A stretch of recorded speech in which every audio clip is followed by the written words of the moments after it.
Ladies and gentlemen, hey, hi, how you doing? Welcome back to the channel. Over the past few months, the Warzone meta has developed into a pretty select group, right?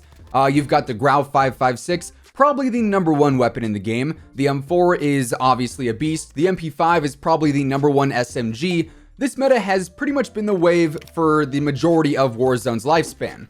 But with Season 4 right around the corner, there is a chance that the meta could be changed, either through some nerfs to the top weapons, or through the new weapons just being insanely good. So today I wanted to break down some loadouts and some setups for weapons that can be great, but they just don't get all that much attention, and likely they're not going to be affected by any major nerfs in the future. So if you enjoy the video at any point, or if you find it helpful, let me know by dropping a like on it.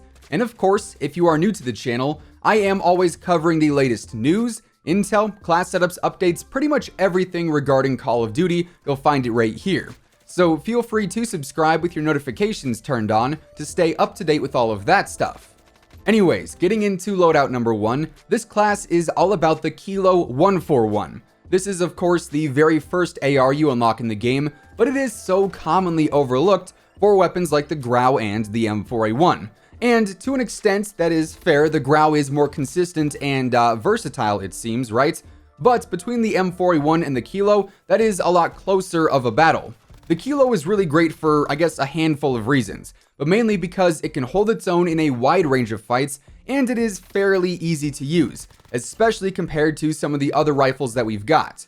You can basically set up the Kilo to work for more close and medium range fights if that's your thing. It can also work well at a range with the right attachments too. This is basically the do-it-all kind of rifle in the category, and it'll do a fine job everywhere you need it to. So on the Kilo 141, I'm using the monolithic suppressor for obvious reasons. It is pretty much the #1 attachment in all of Warzone, since it does hide you on the radar when you shoot, and it does extend the range of the weapon as well, albeit not by much, but it's something and it can come in handy. I then also use the Prowler barrel. This is the biggest barrel for the Kilo, and thus it does extend the range as much as it possibly can, and it also provides more control too, which I think is kind of the counterbalance to the class, if you will, which I'll explain more here in just a moment. But I do also use the Solo Zero Optics Mini Reflex, no stock for better movement speed, and these 60-round mags to close things out. Now, as I said, the Prowler barrel acts as kind of a counterbalance in my opinion, because it provides range to a setup that is built to still work in more close range fights, despite having multiple range-based attachments on it. And on top of that, its recoil control comes into play since I opt to not run a commando foregrip here. So ultimately, this setup thrives in those medium range fights the most, but it can still do well in close and long distance engagements too. Now, if you are wanting a complete loadout built around the Kilo, I would recommend either running an MP5 or an HDR as a secondary, and then using EOD, either Overkill or Ghost, depends on how soon you want that second primary, and then also Amped alongside C4 and the heartbeat sensor. And that part of the class, the secondary perks and equipment, is my go-to on all my classes, so we will forego mentioning that in the remaining setups. Now, getting into class number 2, this one is focused on the Ram 7, another rifle that is honestly great, but its major drawback is the fact that it's not the Grau and it's not the M4A1. I would argue the Ram 7 is a close third best AR, maybe competing with the Kilo for the 3 and 4 spots, but because the Grau and the M4 dominate the meta so much, the Ram is severely underutilized. It has a fantastic fire rate, meaning when you get into those close range fights with it, it is going to pack a punch. You know, it's going to melt people pretty often.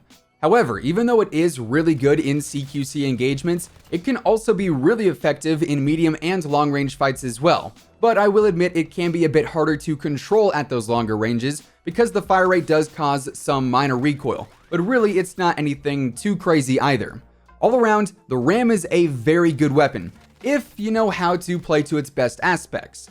So with that in mind, I'm using the monolithic suppressor once more, the Ranger barrel to extend the range and ideally make those longer range engagements more doable, the commando foregrip, the 50-round mags, and also the stippled grip tape to make it better for close range fights too.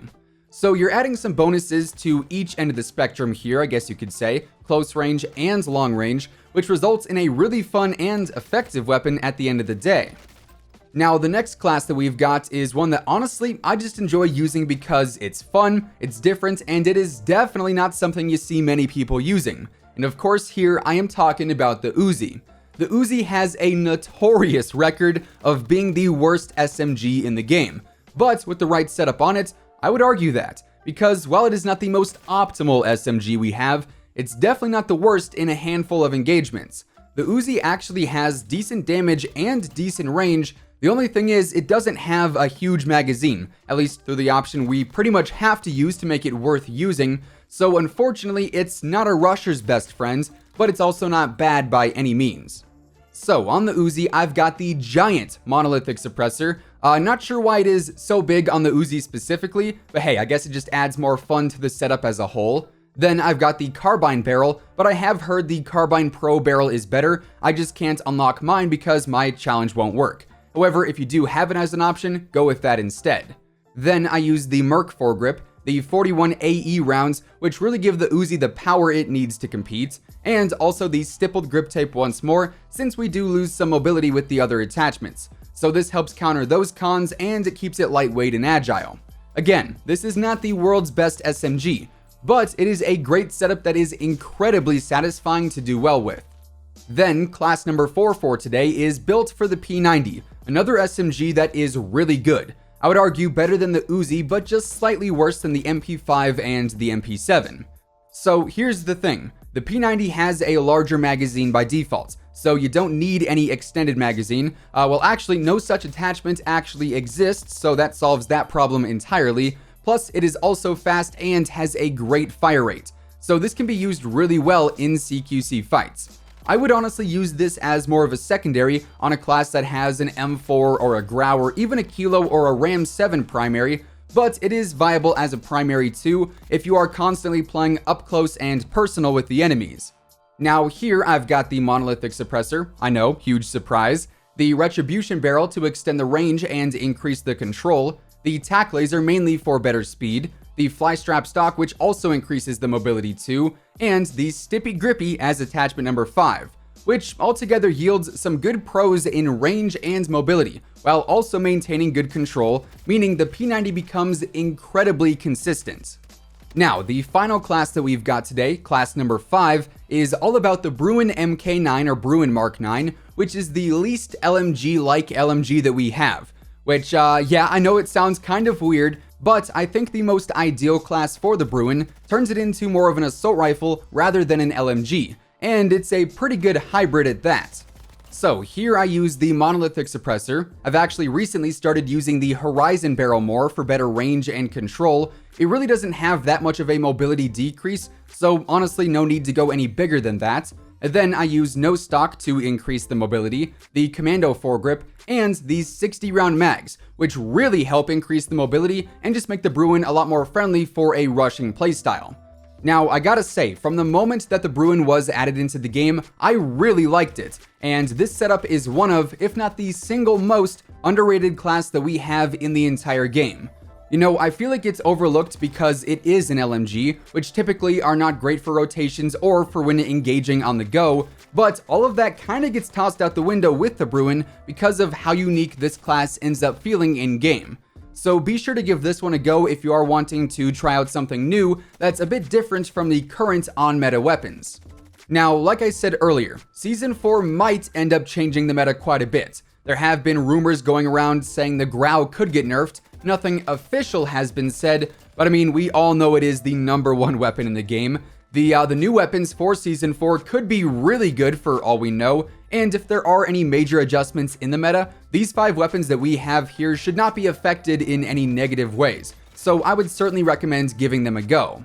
Anyways, with all of that being said, those are 5 of the best class setups or loadouts that people really don't seem to use all that much, and that is going to wrap things up for today.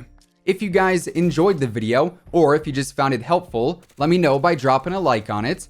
And of course, if you're new here and you want to stay up to date with the latest Call of Duty news, intel, updates, leaks, and everything in between, feel free to subscribe with your notifications turned on. That way you'll always know whenever I upload a new video.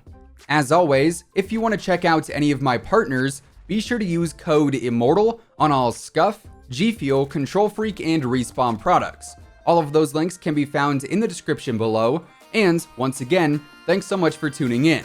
Until next time, take it easy, have an awesome rest of your day, and I'll catch you guys later. Peace out.